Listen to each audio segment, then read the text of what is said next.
Welcome back to another episode here with What's Emmanuel Thinking. It's your boy Emmanuel back again for another one. You know what I mean? I can't leave y'all alone. It's been too long.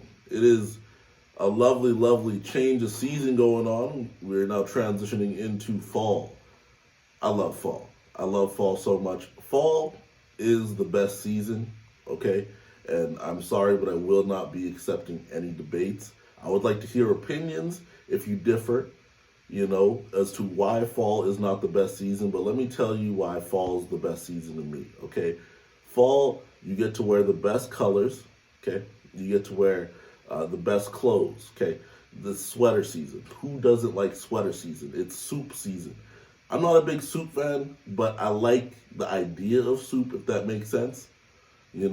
A great pasta season, good pasta season. I don't know what it is about fall, but like a hearty meal is okay. You know what I mean? Hearty meals feel proper because fall, you start to wear layers, so you care less about the weight. You know what I mean? You fluctuate, whatever. It's all good. I got a cardigan on top of a sweater, on top of a long sleeve, under a wife beater. You know what I mean? Like I'm wearing layers, all right?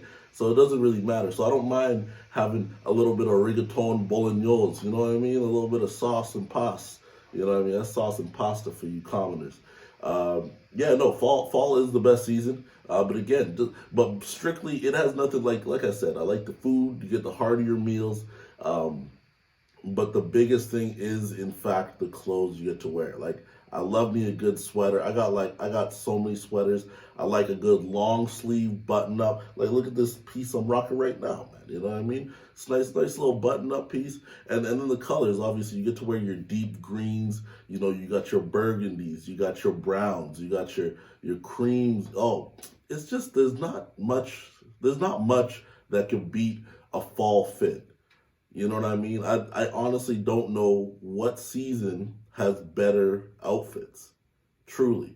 Their arguments can be made for summer, but I'm not a big shorts person. I don't like shorts. Okay. And I don't know what it is, why I don't like shorts. I can't stand shorts. I don't like seeing people in shorts. I don't like wearing shorts. I wear shorts, but I'm not happy about it. Shorts just feel like they belong like in the gym there. You know what I mean? Like one of my biggest pet peeves, okay, and there's gonna be debate about this amongst the comedy community, but I cannot stand a comedian wearing shorts. It's just annoying to me. You know what I mean? It's like I just feel like if you're doing something professional, don't have your knees out. You know what I mean? Like why are your knees out? You know, like let me put it to you like this: if a police officer came to you with shorts, you instantly don't respect his authority. Right?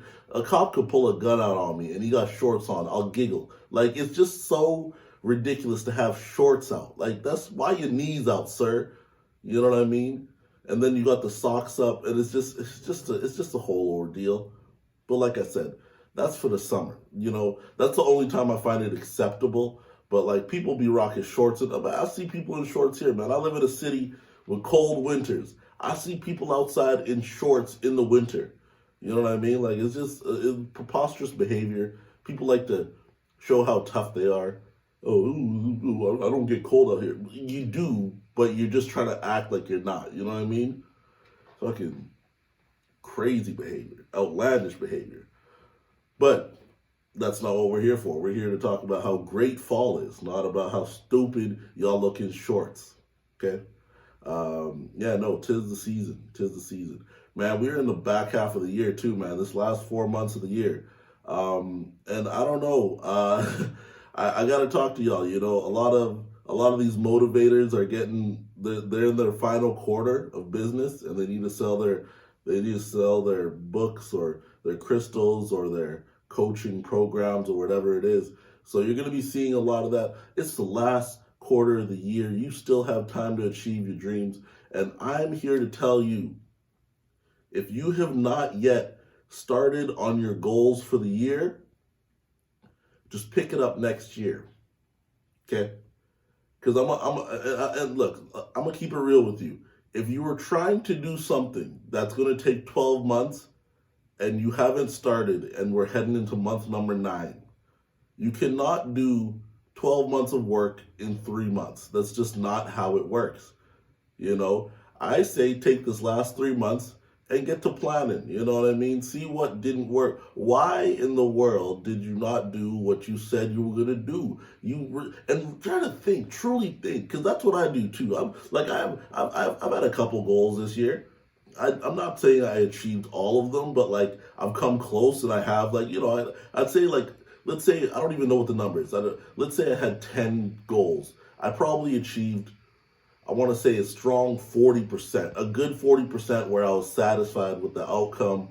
About another, 30% where I got there, but it wasn't what I wanted it to be. You know what I mean? Like like it's like not like winning a game, because a win is a win, but it's more so like a test that you had. You know what I mean? Like, and you got like a 65%. Where you're like, that's good enough. Like, I'm not upset about it, but like if you worked a bit harder, you could have got that 80 or 90. That's pretty much where I'm at. So I'd say about 7 out of 10 completed, 3 that are on the cusp. All right. So like I might, you know what? Now I'm thinking about it, I might actually have a pretty good year if I if I get to the finish line with all these. So I'm going 10 out of 10. But like, I think you get what I'm saying. But you need to review yourself. I truly believe that if you haven't started, and I'm talking about start. If you're in the midst of it, keep going. It's almost that finish line. It's that last push. If you have not started, take some time to plan. Figure out why it is that you were so motivated, because you were so motivated. That's the other thing. Beginning of the year, people were motivated. The energy was high. I understand, the winter season, that's a tough time to stay motivated in the cold. Beginning of the year, January, February is cold. Everybody's upset. You got seasonal depression. There's no sunshine. It's dark and gloomy and all that crap. But you found this glimmer of motivation for the year because it's New Year's. That's when it happens. But then you just didn't do anything. You know what I mean? Like, why didn't you do it? Why not? And then when you figure that out, it'll be a lot easier. So now you actually get a head start on next year, right? I say, yes, last quarter of this year, but it's a head start on next year. You got to flip a negative into a positive. Sure, you failed this year. What, people fail all the time. Look, most of life is failing. The older I get, the more I come to understand that most of life is failure. Every single time you're trying to do something, it's failure. Everything you do is failure. You're going to fail at most things, okay? You're really only going to succeed at a couple things. But the great news is you only need to succeed at a couple things, like two things. You need to succeed at 2 things. You're going to try 100 things in life. You only need to succeed at 2 things. This is crazy. Man, I'm hilarious because I just realized I didn't even have my lapel mic on this entire time. Oh gosh. Okay, well, we're gonna figure it out. Either my video has no audio, or my audio has no video. Whatever. All good. All gravy. It's all good. This is what we do. We try to, and look at that, that's a failure right there. Because I feel like I was in a bit of a flow state. All good, man. We keep it pushing. Yeah, like I was saying, most of life is failure. You're not supposed to win all the time. That's insane. That is unreasonable. Honestly, that's why when someone is winning a lot, it's confusing. It breaks the brain of the traditional person. That's why it's global when someone wins all the time. They're like, wait, again? That's crazy. It's not normal. It's not normal. That's why these people that win all the time are not normal. Like, people that strive towards that, okay, cool, that's good. If you shoot for the moon, it doesn't matter because you'll end up amongst the stars. That's a quote, which is a great quote, which is pretty much saying, aim high, expect low. You know what I mean? Which I'm a fan of. But like, winning is not normal. So like in life, let's say you're trying to do 100 things in your entire life. You only succeed at 2 of them. That's awesome. That's a great 2% is a great percentage of success with life, But I will say one thing that you cannot do is compromise. You cannot compromise. You gotta, if all 100 things, you cannot compromise. You have to see them through to the end, because that's 98 lessons that you're leaving on the table. You know, if you are failing at something, I remember I failed so much in university. That was wild. I used to play ball in university, and people would be asking me, "Hey, yo, Emmanuel, what you taking in university?" I used to say, "I'm just taking enough courses to stay eligible for basketball." That's exactly what I was doing. That's all I was doing, which is like that's such a bananas way. That ended up just being a really expensive basketball season. That's all that was. I was paying university class rates to play basketball. You know what I mean? And looking back, I wasn't even that, like, you know what I mean? Like, I loved basketball, but I didn't love the process of the work it took to get good at basketball, and that was my biggest downfall. And that's what really separates people in every industry, is it's not the action. Everyone likes doing the thing. You know what I mean? Everyone likes doing the thing. That's never the problem. If you play sports, you like playing the sports. You love game time. Everyone loves game time. There's no issues around game time. That's not where the champions and the winners and the successful people are made. No one, that's when they're seen. That's when they're seen, but that's not where they're made. I do stand-up comedy. I love stand-up. I love being on stage, performing in front of a crowd. That's the game for me. But that's not where the work is done. That's not even, what are you talking about? That's the game. That's not where the work is done. And that's often where, like I said, that's where the difference is made, is when the work is done. Like, the least favorite part of stand up is not writing jokes that aren't working, you know? But the thing is, I have to write jokes that don't work all the time. Most of my jokes don't work. I like the jokes that people hear me try out are a fraction of the jokes that I write down, and that's a fraction of the jokes that I think about, right? And that's exactly the same thing with ball, man. People that fall in love with the process to get better at whatever sport are the ones that excel in the sports, you know? And that's just the truth. That's just the truth. Because it's all those little intangible things that you can transfer to a game. You know what I mean? If you have one extra move on somebody, then there you go. If you can get one extra step on somebody, there you go. It only takes a little. It only takes a fraction. It only takes a fraction, people. You know what I mean? It only takes a fraction. You only need to be a little bit better than everybody. You don't need to be like the older you get in whatever field you're in, the skill level shrinks. That's why usually, and I always go back to sports because I played sports. It's really easy for me to relate to. If you played sports, you probably know what I'm saying. But when you're young, you could float off of talent. Talent is like the biggest currency in the world. You know what I mean? Talent when you're young is like cryptocurrency in the beginning. It was popping. You know what I mean? Everybody had it, and if you had it, you would just rise to the top right away. All the talented kids are the ones getting on teams and this, that, and the other. But as you get older, I feel like once you hit like tail end of high school level, that's when all the kids that have been working really hard off the court, that weren't just talented but worked really hard, that's when things leveled out. Okay, because all those talented kids, and I was one of them. I worked hard, but I didn't work that. You know what I mean? I didn't work as hard as I should have. I wasn't working hard as the kids that didn't need to work. Like, I wasn't working as hard as some of the kids that weren't as talented as me. That's for sure. Because those kids wanted it bad. They're like, man, it's crazy, man. Emmanuel's this, that, and the other. I need to work harder. And then eventually got to the level where I'm like, man, these people are good. What's going on? When did this happen? When you weren't around. You know what I mean? Why weren't you in the gym? They were in the gym. Where were you? You know what I mean? What was I doing? What was I doing? I don't know. I have no idea. But that's where the differences are made. The older you get, that talent gap is minuscule. And it comes to a point where you only need to be a little bit better, a little bit more consistent than everybody else. Like a sliver is the difference between success over the next man or woman or whatever. You know what I mean? Just live your life. But that's all I'm saying. It's truly a testament to falling in love with the process as opposed to the production. Ooh, That was actually pretty good.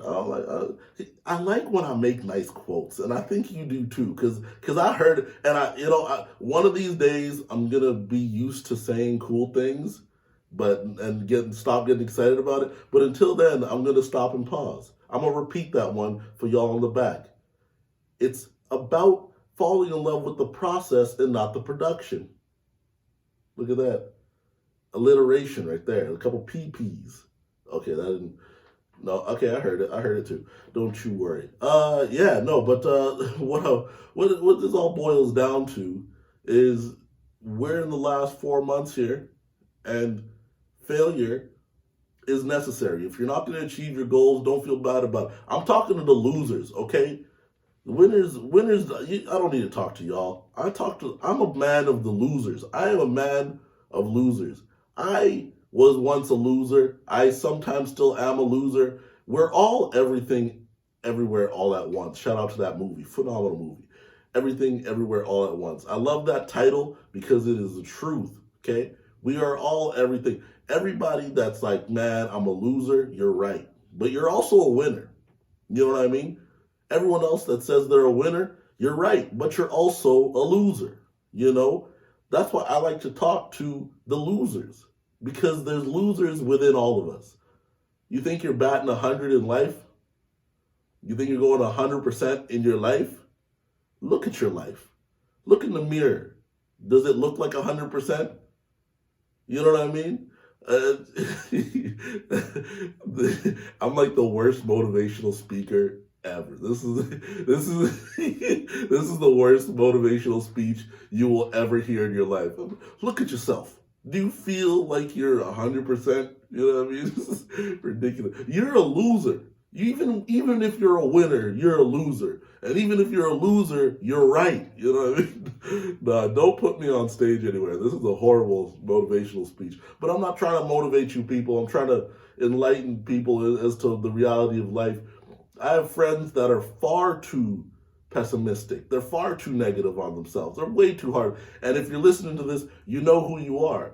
But I also have some friends that are far too excited in life. You know what I mean? It's like, chill out. Nobody's trying to, you know what I mean? Like, calm down. Ain't nobody trying to be around you all the time like that. But there's balance. Both of those people need a little bit of what the other person's got. You know? So those people that are extremely negative and never think anything's ever going to work, that's a little bit too real. You know? People don't fail at everything. You know what I mean? There's nothing that's 0% in life. Like, I'm trying to think of stuff. Like, what's 0%? Everything happens once. There's always, like, math and science always put at least a 0.0% one chance to everything that happens. You know what I mean? They always thought, oh, well, there's a 0.10% chance that, you know what I mean, that an asteroid will hit a crab and the crab will become perfectly cooked and turn into a sub. Or, you know what I mean? Like, there's always those stupid things that they talk about. You know, the chances of that happening are like the chances of finding the Loch Ness Monster getting ridden by, you know, Bigfoot, you know, in SeaWorld. You know what I mean? They say there's always a percentage of something happening, you know? That's why I'm like, you can't just say you're a loser. You don't know that yet, but you kind of do. You're a winner too. Yeah, man. What else? Yo, okay. Did y'all hear about Hasan Minhaj?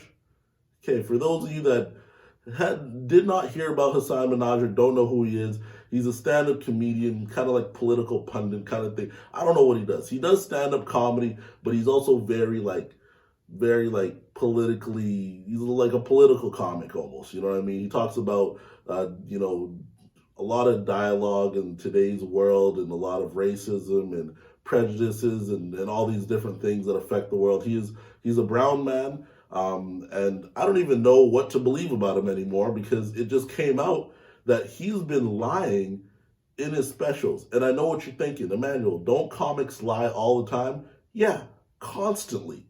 I don't know a comic that tells the truth, to be completely honest, right? But here's what we lie about. We lie to make things funnier, okay? We often will lie to make things funny. Like if a story happens, oh, I was walking through the mall, and then this happened and that happened, and then we go home and we're like, man, it'd be way funnier if this happened and then that happened, and then we go on stage and then say, I was in the mall and bop bada boop bop bop, and then we say the funnier thought, and then you guys laugh, and then everyone's happier because of it. What Hasan Minhaj decided to do is he was lying about traumatic events that happened in his life,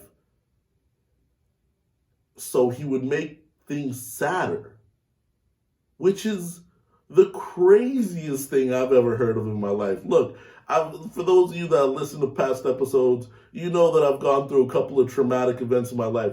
I would never need to embellish upon those events to make people feel worse. And that's one thing. It's one thing to just do it, because there are people out there that try to trauma bond and like want people to feel bad for them, so they'll just lie and like be like, oh, this happened and that happened, or they'll embellish on a story of theirs to make people feel worse because it makes them feel better.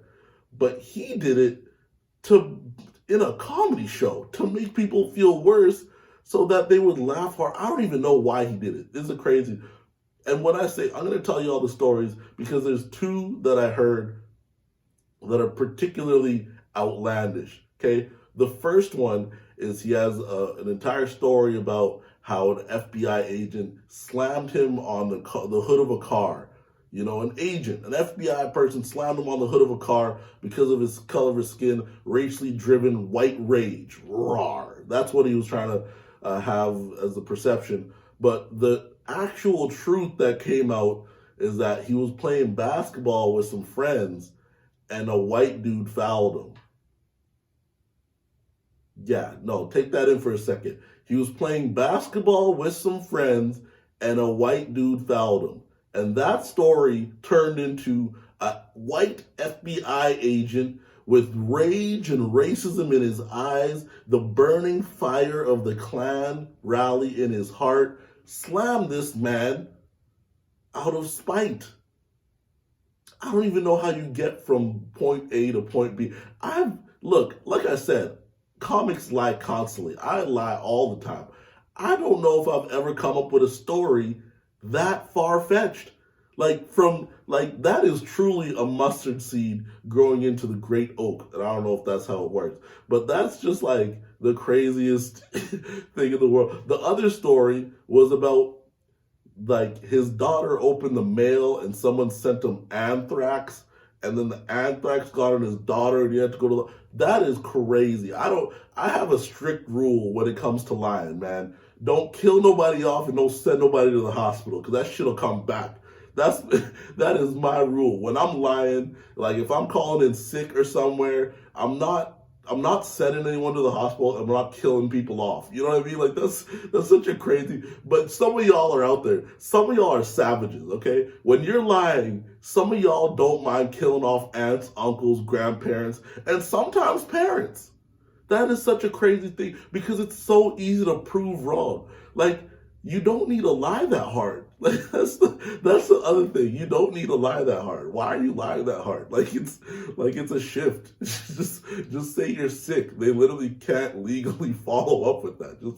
Yeah. But anyways, and then the other story was about how he asked a girl to prom, and then something like she's all just like, oh no, I don't like brown people or something like that, and then went to prom with some white dude, and then the actual story came out because she legitimately was getting death threats.